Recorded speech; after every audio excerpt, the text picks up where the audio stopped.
Tersia Marie Mosselbaai advertiser by Mosselbaai Punt, waar daar vandag 'n vreemde verskynsel is. Hier by die geliefde Vissermansrots is 'n groepie entrepreneurs besig om vis, en dit lyk so snoek, van die Kaap af aan te ry en dit hier skoon te maak.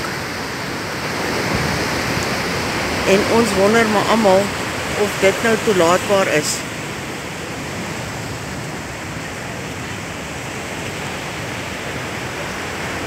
Hoe meer daar, hoe meer dinge in Mosselbaai.